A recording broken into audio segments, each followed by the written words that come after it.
we're back in this bedroom. It's got a sand up ceiling after the second round of topping and sand down that wall, and then vacuum everything up, mask everything off, and ready to put the primer on the walls. Cool, let's get that one done. I've done all the sanding. Just want to use the light now to see if there's any bits that I haven't got. Looks like one down there. That's all done. That's all done. No raggedy bits. This wall. That's all done. The ceiling. Alright. I think it's time to mask all this up. I'll give that little bit down there a sand first. It's time to mask up and start getting some paint on. Bit of noise. Time to vacuum all of this crap up.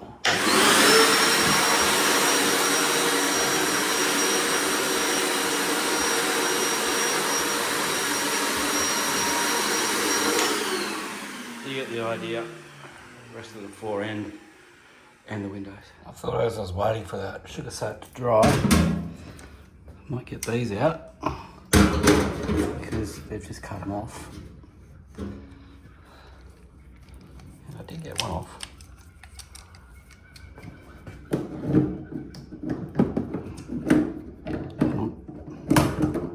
Not easy to do with two hands.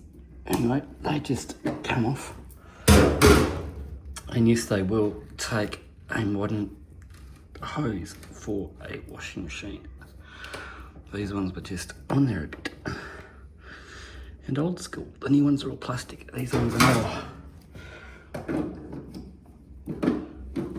Come on. They come off.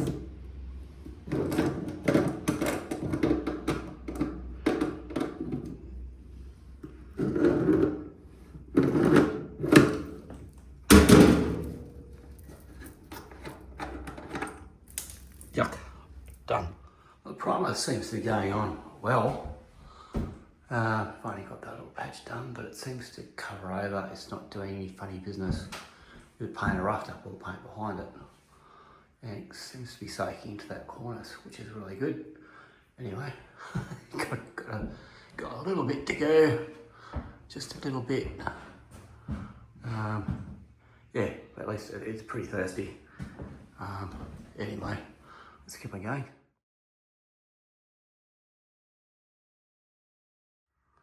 Well, that's all. Number one, part of the ceiling done. You can see the difference between the ceiling white and the sealer. So that's come up pretty well. Yeah, the crack didn't quite fill in.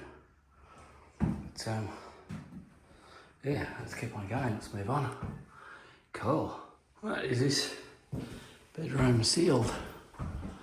So I've done the ceiling and the walls and the cornices, and it is crappy weather to be painting. It is so humid. I had to close that door to do the last of it, and yeah, that's what I fogged up on the window. And it was just me in here. So yeah, so that's done. I used a roller to put all of it on because it is a primer or a step prep coat, we like to call it. And I wanted to get it nice and thick and even. And it's pretty much done that. I mean, there's a couple of bits that you can still see there and there. They were really bad cracks. But everything else is pretty much smoothed out. It looks like a completely different room now. But yeah, then I have to mask off all the windows, mask off everything properly, and I'll spray the ceiling, and then I will spray the walls with their final colour. Anyway, we're now on to the next room. Oh, there's the other bedroom. Send it a little back and set off the smoke alarm, which scared the living crap out of me. Anyway, it's going to be mask off. It's going to be too dusty in here to paint today. So this will all settle. I'll be able to clear all of the stuff out. That came up really good actually. I was surprised. I mean, it still looks interesting, but it's flat. You can't really feel it, so that's really going to change it. So, yeah, hopefully this room comes up as well as the other one. Yeah, I want to get a riddle on, obviously. Yesterday was a complete washout because of what was happening in Brisbane, so no one could get anywhere really. Yeah, but anyway, so back into it today. And yeah, still waiting for Mr. Plasterer. So he's got caught up in the same weather events that I did, and so we've had to push that back by another day. Hopefully that'll be done tomorrow, and then this will all be dry so I can paint this and this room and that room, and yeah, happy days. But that one's all sounded ready to go for tomorrow. And yeah, so ceiling, walls, all that sort of stuff to go, and that will be prep sealed. Until then.